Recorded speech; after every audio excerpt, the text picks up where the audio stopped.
कहानी कुछ इस प्रकार की बाबू, चोल राज्य हुआ करता था। क्या हुआ करता था? चोल राज्य हुआ करता था। क्या हुआ करता था? चोल राज्य हुआ करता था। चोल राज्य में, ठीक है, कावेरी पत्तनम में जो है कोलन नामक एक व्यापारी व्यापार करता था। तो कोलन जो था तो कोलन जो था वो क्या था? व्यापारी था। सबसे बड़ी समस्या है इसमें ये। तो कोलन क्या था? व्यापारी था। कोलन क्या था? व्यापारी था। और कहां का व्यापारी था? चोल राज्य में कावेरी पत्तनम का। और इसकी पत्नी थी कनग्गी। तो कोलन जो है व्यापार करता था और व्यापार में कोलन को खूब धन संपत्ति, पैसे, रुपए, वैभव, ऐश्वर्य प्राप्त हुआ। कहा जाता है कि व्यापार करने के दौरान जो है कोलन के कोई मित्र रहे होंगे या जो भी रहे होंगे उनके माध्यम से या जैसे भी है कोलन का संपर्क हो गया जो है माधवी नामक एक वेश्या से, एक गणिका से, जो बहुत खूबसूरत थी और कावेरी पत्तनम में ही जो है ये रहती थी। हालांकि कनग्गी जो कोलन की पत्नी थी, कनग्गी जो है कोलन से बेपनाह मोहब्बत करती थी और कोलन भी अपनी पति से अथाह प्रेम करते थे। लेकिन समय चक्र की बात है, बातें बदल गई और कोलन को प्रेम हो गया किससे? माधवी से प्रेम हो गया। और प्रेम इस कदर हुआ कि बहुत दिनों तक कोलन जो है अपनी पत्नी से मुलाकात नहीं किए और अपने सारे धन दौलत जो है न्यौछावर कर दिए। किसके ऊपर? माधवी के ऊपर। कहा जाता है कि कोलन जब माधवी के साथ समय व्यतीत कर रहे थे, उसी समय आप देखेंगे परिणाम के रूप में कोलन और माधवी से परिणाम के रूप में यानी कि आप देखेंगे मणिमेखलई का जन्म हुआ। किसका जन्म हुआ? एक कन्या का जन्म हुआ जिसे मणिमेखलई के नाम से जाना जाता है। खैर यहां की बात यहां छोड़िए। जब कोलन का सारा संपत्ति, सारा धन दौलत खत्म हो गया, तब जो है माधवी ने कोलन का तिरस्कार कर दिया और कोलन कहां गए? वापस अपनी पत्नी कनग्गी के पास। पत्नी कनग्गी बहुत अच्छी महिला थी, ठीक है। कनग्गी ने कोलन को माफ कर दिया। क्या कर दिया? माफ कर दिया।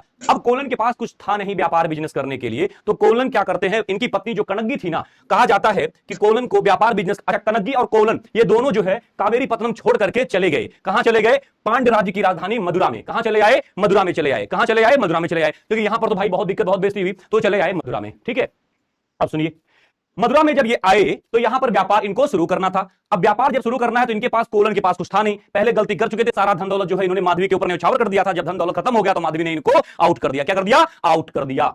अब हुआ क्या कि कोलन अपनी पत्नी कनग्गी के साथ पांड्य राज्य आ गए और यहां पर इनकी पत्नी कनग्गी के पास जो पायल थे, जिसको उदाहरण करती थी, कहीं कहीं पर कंगन का उदाहरण है, कहीं कहीं पर पायल का उदाहरण है, उसने कहा स्वामी कोलन को कि आप एक जोड़ी जो पायल है उसमें से एक पायल आप ले जाकर के, ठीक है, बेच दीजिए और इससे जो पैसे रुपए आपको प्राप्त हो उससे व्यापार को शुरू करिए। अब कोलन क्या करता है, ठीक है, मदुरा राज्य में एक स्वर्णकार सुनार के वहां जाकर के पायल बेच देता है या कंगन बेच देता है, जो भी था, ठीक है, और पैसे से व्यापार शुरू करता है। ठीक उसी समय मदुरा राज्य की जो रानी थी उनका भी एक पायल गायब हो जाता है और संजोग की बात समझिए कि उनका पायल और जो ये कनग्गी का पायल है वो लगभग मैच करता है, पूर्णतया नहीं मैच करता है लेकिन लगभग मैच करता है। और राजा ने अनाउंसमेंट करवा दिया कि जो है महारानी के पायल को ढूंढ करके लाएगा उसको मुंह मांगा इनाम दिया जाएगा, ठीक है, और पायल चोरी हो गया है।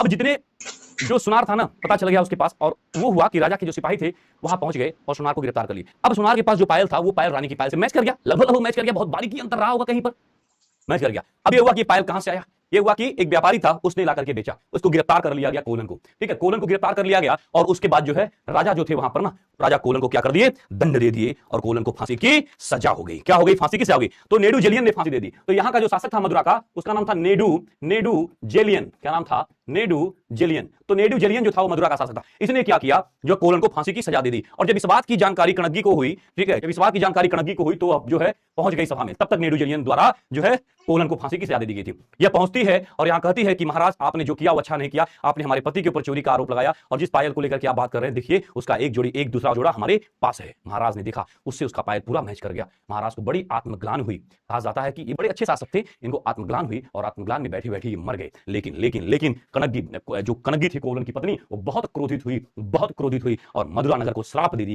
कि जल करके राख हो जाए। इसमें बूढ़े, बच्चे, सती महिलाएं, यही लोग बचे, बाकी के लोग खाक हो जाए। मदुरा शहर मिट गया, जल करके खाक हो गया। उसके बाद कनग्गी चेर राज्य चली आई और चेर राज्य में जो है वहां पर सती हो जाती है और कनग्गी की पूजा होती है। यहीं से कनग्गी पूजा प्रारंभ होती है, इसी को पत्नी पूजा भी कहते हैं। तो अब आप देखेंगे यहां पर तो शिल्पाधिकारम की कहानी थी और इसके बाद मणिमेखलई जो है, तो मणिमेखलई की कहानी कहां से शुरू होगी, जो कोलन और इस माधवी से उत्पन्न संतान थी मणिमेखलई, उससे रिलेटेड होगी। तो इस कहानी को समझ में आया? बताइए।